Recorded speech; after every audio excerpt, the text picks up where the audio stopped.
Hello friends, Ram net GRF channel में आपका स्वागत है। इस चैनल पर हम एनटी नेट पेपर 1 और पेपर 2 दोनों की तैयारी करवाते हैं, वो भी एक सिस्टेमेटिक तरीके से। पेपर 2 है हमारा हिंदी साहित्य। तो आज इस वीडियो में हम डिस्कस करेंगे जो हमारी सबसे महत्वपूर्ण बुक है हिंदी साहित्य का इतिहास बाय रामचंद्र शुक्ल, उसको आज हम डिस्कस करेंगे। ये हमारी क्लास 21 है। इससे पहले मैंने 20 क्लास अपलोड कर दी हैं, अगर आपने वो नहीं देखी हैं तो आप उन्हें भी देख लें। तो इसके अंदर हम कर रहे हैं भक्ति काल, निर्गुण धारा, ज्ञानाश्री शाखा और प्रकरण 2। इसके अंदर आज हम देखेंगे गुरु नानक देव जी को, दादू दयाल और सुंदरदास, इन तीनों को हम डिटेल में डिस्कस करेंगे। तो जो भी स्टूडेंट्स हिंदी साहित्य से किसी भी एग्ज़ाम की तैयारी कर रहे हैं, जैसे UGC net, DSSB, PGT, TGT, assistant professor and other competitive exam, तो सभी के लिए ये बुक और ये क्लास बहुत ही महत्वपूर्ण है। तो आइए देखते हैं हमारी क्लास 21। तो सबसे पहले हम इसमें देखेंगे गुरु नानक देव जी को। इससे पहले हमने 3 जो रचनाकार हैं वो कवर कर लिए हैं। अगर आपने वो नहीं देखे हैं तो आप उन्हें भी देख लें। तो आइए देखते हैं गुरु नानक जी को। गुरु नानक का जन्म संवत 1526 कार्तिक की पूर्णिमा के दिन तलवंडी ग्राम जिला लाहौर में हुआ। इनके पिता कालूचंद खत्री जिला लाहौर, तहसील सरकपुर के तलवंडी नगर में सूबा बुलार पठान के कारिंदे थे। तो फ्रेंड्स, हमें ये भी याद रखना है कि जो हम कवि कर रहे हैं उनका जन्म स्थान कहाँ पर है। यूजीसी नेट में ये क्वेश्चन आया भी है कि कौन सा रचनाकार का संबंध किस जगह से है। जैसे गुरु नानक देव जी का जन्म स्थान तलवंडी है, तो ये हमें याद रखना है, क्योंकि इसी जो ये पॉइंट हैं इससे ही हमारे क्वेश्चन बनते हैं। तो गुरु नानक देव जी का जन्म स्थान तलवंडी है। इनकी माता का नाम तृप्ता था। नानक जी बाल्यावस्था से ही अत्यंत साधु स्वभाव के थे। संवत 1545 में इनका विवाह गुरदासपुर के मूलचंद खत्री की कन्या सुलक्षणी से हुआ। सुलक्षणी से इनके 2 पुत्र श्रीचंद और लक्ष्मीचंद हुए। श्रीचंद आगे चलकर उदासी संप्रदाय के प्रवर्तक हुए। तो ये हमें याद रखना है कि यहाँ हमारा इम्पोर्टेंट पॉइंट बन जाता है कि गुरु नानक देव जी के कितने पुत्र हुए, तो 2 पुत्र हुए, श्रीचंद और लक्ष्मीचंद। ये कई बार एग्जामिनर नाम पूछ लेता है, तो इनको हमें ध्यान रखना है। और जो श्रीचंद थे वो आगे चलकर उदासी संप्रदाय के प्रवर्तक हुए। आगे देखते हैं। पिता ने इन्हें व्यवसाय में लगाने का बहुत उद्योग किया, पर ये सांसारिक व्यवहारों में कदाचित न हुए। एक बार उनके पिता ने इन्हें व्यवसाय के लिए धन दिया, जिसको इन्होंने साधुओं और गरीबों में बांट दिया। अगला पॉइंट है, पंजाब में मुसलमान बहुत दिनों से बसे थे, जिससे वहां उनके कट्टर एकेश्वरवाद का संस्कार धीरे धीरे प्रबल हो रहा था। लोग बहुत से देवी देवताओं की उपासना की उपेक्षा एक ईश्वर की उपासना को महत्व और सभ्यता का चिन्ह समझने लगे थे। शास्त्रों के पठन पाठन का क्रम मुसलमानों के प्रभाव से प्राय उठ गया था, जिससे धर्म और उपासना के गूढ़ तत्व को समझने की शक्ति नहीं रह गई थी। तो फ्रेंड्स, मुसलमान यहाँ पर आकर बहुत दिनों पहले बस गए थे और यहाँ पर शास्त्रों के पठन पाठन का क्रम मुसलमानों के प्रभाव में आकर खत्म ही हो गया था, जिससे धर्म और उपासना के गूढ़ तत्व को समझने की शक्ति आम जनता में नहीं रह गई थी। अगला पॉइंट है, अतः जहाँ बहुत से लोग जबरदस्ती मुसलमान बनाए जाते थे, वहाँ कुछ लोग शौक से मुसलमान बनते थे। ऐसी दशा में कबीर द्वारा प्रवर्तित निर्गुण संत मंथ ही एक बड़ा भारी सहारा समझ पड़ा। अगला पॉइंट है, गुरु नानक आरंभ से ही भगत थे, अतः उनको ऐसे मत की ओर आकर्षित होना स्वाभाविक था, जिसकी उपासना का स्वरूप हिंदू और मुसलमानों दोनों को समान रूप से ग्राह्य हो। उन्होंने घर बार छोड़कर बहुत दूर दूर के देशों में भ्रमण किया, जिससे उपासना का सामान्य स्वरूप शिथिल करने में उन्हें बड़ी सहायता मिली। अंत में कबीरदास के समान वे कुछ विशेष पढ़े लिखे न थे। भक्ति भाव से पूर्ण होकर वे जो भजन गाया करते थे, उनका संग्रह संवत 1661 ग्रंथ साहब में किया गया है। तो फ्रेंड्स, इन्होंने भी कबीरदास की तरह ही अपनी भक्ति का मार्ग चुना और ये भी कबीरदास की तरह ज़्यादा पढ़े लिखे नहीं थे। इन्होंने कबीरदास की निर्गुण उपासना का प्रचार उन्होंने पंजाब में आरंभ किया और वे सिख संप्रदाय के आदि गुरु हुए। तो ये भी हमारा मेन पॉइंट बन जाता है कि सिख संप्रदाय के आदि गुरु कौन थे, तो गुरु नानक देव जी। और इन्होंने कबीरदास की ही निर्गुण उपासना का प्रचार प्रसार किया और ये उन्होंने शुरुआत पंजाब से की। अगला पॉइंट है, इनके भजन कुछ तो पंजाबी में हैं और कुछ देश की सामान्य काव्य भाषा हिंदी में। यह हिंदी कहीं तो देश की काव्य भाषा या ब्रज भाषा है, कहीं खड़ी बोली जिसमें इधर उधर के पंजाबी कुछ रूप भी आ गए हैं, जैसे चाल्या, रहा, भगत या विनय के सीधे साधे भाव सीधी सादी भाषा में कहे गए हैं। कबीर के समान अशिक्षितों पर प्रभाव डालने के लिए टेढ़े मेढ़े रूपकों में नहीं। इससे इनकी प्रकृति की सरलता और अहम भाव शून्यता का परिचय मिलता है और इनका देहांत 1596 ईस्वी में हुआ। अगला पॉइंट है, जो नर दुख में दुख नहीं जाके कंचन माटी जाने, सुख स्नेह अरूप है नहीं जाके, लोभ मोह अभिमाना, हर्ष शोक ते रहे नियारो, नाही मान अपमाना, आशा मनसा सकल त्यागी के जगते रहे निराशा, काम क्रोध जेहि परसे नाही न तेहि घट ब्रह्मा निवासा। तो ये भी हमें ध्यान रखना है कि ये दोहा किसका है। आगे हम कवर करेंगे दादू दयाल जी को, ये भी हमारे एग्जाम के लिए इम्पोर्टेंट है। तो दादू दयाल को देखते हैं। दादू दयाल यद्यपि सिद्धांत दृष्टि से दादू कबीर के मार्ग के ही अनुयायी हैं, पर इन्होंने एक अलग पंथ चलाया जो दादू पंथ के नाम से प्रसिद्ध है। दादू पंथी लोग इनका जन्म संवत 1601 में गुजरात के अहमदाबाद नामक स्थान में मानते हैं। तो इनका जन्म स्थान भी हमें याद रखना है। गुरु नानक देव जी का तलवंडी और दादू दयाल का अहमदाबाद नामक स्थान में मानते हैं। इनकी जाति के संबंध में भी मतभेद हैं। कुछ लोग इन्हें गुजराती ब्राह्मण मानते हैं और कुछ लोग मोची या दुनिया।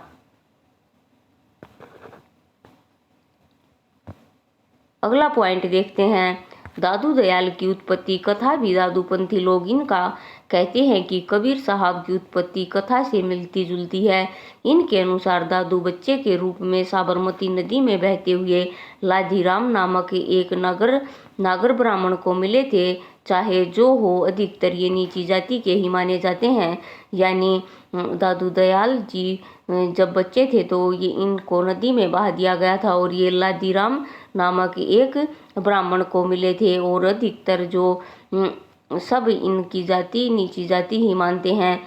दादू दयाल का गुरु कौन था यह ज्ञात नहीं है, पर कबीर इनकी वाणी में बहुत जगह नाम आया है और इनमें कोई संदेह नहीं कि उन्हीं के मतानुयायी ये थे। तो इनके गुरु का कुछ पता नहीं है और इनकी जो वाणियाँ हैं उनमें कबीर का नाम आया है। अगला पॉइंट है, दादू 14 वर्ष तक आमेर में रहे। वहाँ मारवाड़ आदि स्थानों में घूमते हुए संवत 1659 में नराणा में जयपुर से 20 कोस दूर आकर रह गए। वहाँ से 3-4 कोस पर नराणे में पहाड़ी है, वहाँ भी ये अंतिम समय में कुछ दिनों तक रहे और वहीं संवत 1660 में इन्होंने अपना शरीर छोड़ा। वह स्थान दादू पंथियों का प्रधान अड्डा है। तो दादू पंथियों का प्रधान अड्डा कौन है, तो नराने में जो पहाड़ियाँ हैं वो दादू पंथियों के लिए प्रधान अड्डा है और दादू जी के कपड़े और पोथियाँ अब तक वहाँ पर रखी हुई हैं। और निर्गुण पंथियों के समान दादू पंथी लोग भी अपने को निरंजन निराकार का उपासक बताते हैं। ये लोग न तिलक लगाते हैं, न कंठी पहनते हैं, साथ में एक सुमरिनी रखते हैं और संत सतराम कहकर अभिवादन करते हैं। नेक्स्ट हमारा पॉइंट है, दादू की वाणी अधिकतर कबीर की साखी से मिलते जुलते दोहों में है, कहीं कहीं गाने के पद भी हैं।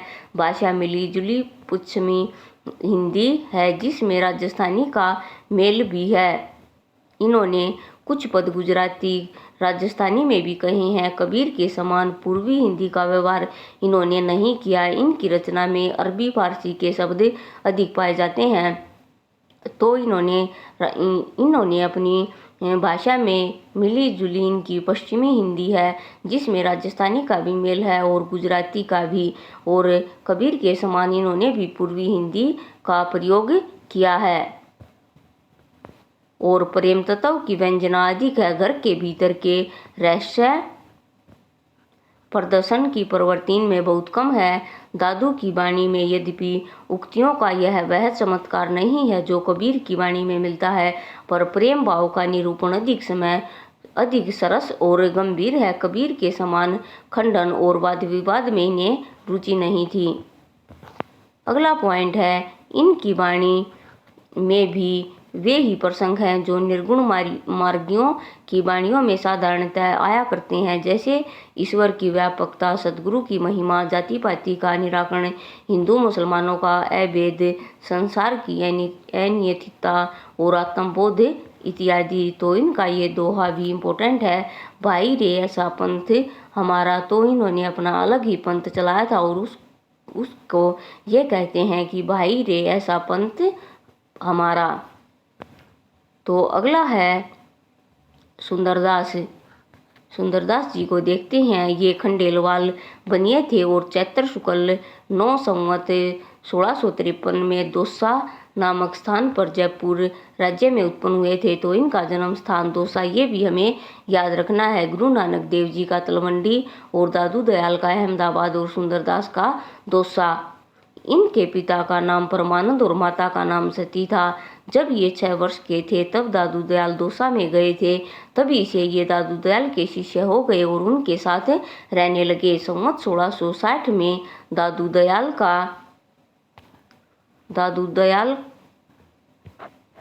का हुआ, तब तक ये नराणा में रहे। फिर जगजीवन साधु के साथ अपने जन्म स्थान दौसा में आ गए। वहां संवत 1663 तक रहकर फिर जगजीवन के साथ काशी चले गए। वहां 30 वर्ष की अवस्था तक ये संस्कृत व्याकरण, वेदांत, पुराण आदि पढ़ते रहे।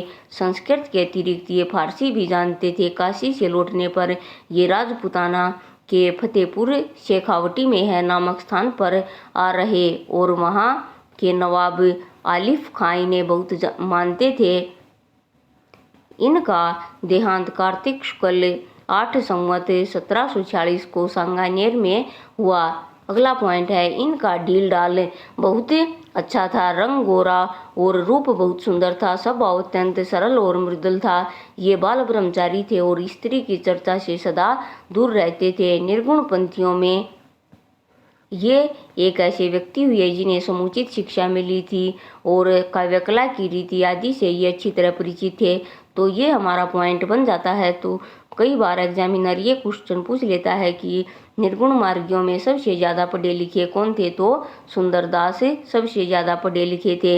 इनकी रचना साहित्यिक और सरस है। भाषा भी काव्य की मंजी हुई ब्रज भाषा है। भक्ति और ज्ञानचर्या के अतिरिक्त नीति और देशाचर आदि पर इन्होंने बड़े सुंदर पद कहे हैं और संतों ने केवल गाने के पद और दोहे कहे हैं, पर इन्होंने सिद्धहस्त कवियों के समान बहुत से कवित्व और सवैयां रचे हैं। या तो वे छोटे मोटे इनके अनेक ग्रंथ हैं, पर सुंदर विलाप ही सबसे अधिक प्रसिद्ध है, तो जिसमें कवित्व सवैये ही अधिक हैं। तो ये हमें याद रखना है कि सुंदरदास की जो मेन रचना है वो है सुंदर विलाप। नाम से भी याद रख सकते हैं, सुंदरदास से सुंदर विलाप। अगला पॉइंट है हमारा, इन कवित्व सवैयों में यमक, अनुप्रास और अर्थालंकार आदि की योजना बराबर मिलती है। इनकी रचना काव्य पद्धति के अनुसार होने के कारण संतों की रचना से भिन्न दिखाई पड़ती है। संत तो ये थे ही, पर कवि भी थे। अगला पॉइंट है, इससे समाज की रीति नीति इनकी बड़ी विनोदपूर्ण उक्तियां हैं। जैसे गुजरात पर इन्होंने लिखा है, आबड़ छीत अतीत सो होत बिलार, और कुकर चाटत हांडी। और मारवाड़ पर लिखा है, वृक्ष न निरन उत्तम चीर, सुदेशन में गत देश है। और देश है मारू दक्षिण पर इन्होंने लिखा है, राधंत प्याज बिगारत नाज, न आवत लाज, करे सब पच्छन। पूर्व देश पर इन्होंने लिखा है, ब्राह्मण क्षेत्रीय वेशरू, सुंदर चोराई, वर्ण के मछत बगारत।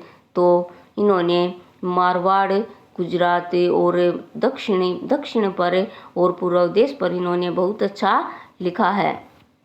अगला पॉइंट है हमारा, व्यर्थ की तुकबंदी और ऊट पटांग बाणी इनको रुचि करने थी, इसका पता इनके कवित्व से लगता है। तो आइए देखते हैं, बोलिए तो जब बोली बे की बुद्धि होए, ना तो मुख मौन गही चुप होए रहिए। तो ये भी हमें ध्यान रखना है कि ये किसका है। अगला पॉइंट है, सुशिक्षा द्वारा विस्तृत दृष्टि प्राप्त होने से इन्होंने निर्गुणवादियों के समान लोक धर्म की उपेक्षा नहीं की, और पतिव्रत का पालन करने वाली स्त्रियों, रण क्षेत्र में कठिन कर्तव्य का पालन करने वाले शूरवीरों आदि के प्रति विशाल हृदय में सम्मान के लिए पूरी जगह दी है। आइए उदाहरण देखते हैं। पहला है, पति ही सु प्रेम होए, पति ही सु नेम होए, पति ही सु क्षेम होए, पति ही सु रत है। अगला देखते हैं, तो जो ये दोहा है ये भी हमारे लिए इम्पोर्टेंट है, हमें ध्यान रखना है। अगला पॉइंट है, इसी प्रकार इन्होंने जो सृष्टि तत्ववादी कहे हैं वे भी औरों के समान मनमाने और उटपटांग नहीं है, शास्त्र के अनुकूल हैं। उदाहरण, जिसमें ब्रह्मा के आगे सब कर्म सांख्य के अनुकूल हैं। तो आइए देखते हैं, ब्रह्मा ते पुरुष अरु प्रकृति प्रगट भई, प्रकृति ते महतत्व पुनि अहंकार है। तो ये भी हमें ध्यान रखना है। तो और इसका मेन पॉइंट ये भी है कि सुंदरदास जी बहुत ही ज़्यादा पढ़े लिखे थे, तो ये भी हमें याद रखना है। कई बार एग्जामिनर ऐसे क्वेश्चन पूछ लेता है। तो फ्रेंड्स, आज हमने इस वीडियो में गुरु नानक देव जी को और दादू दयाल और सुंदरदास जी को कवर किया है। नेक्स्ट वीडियो में हम इसके जो आगे रहते हैं मलुकदास, अक्षर, अनन्या, उन सबको कवर करेंगे।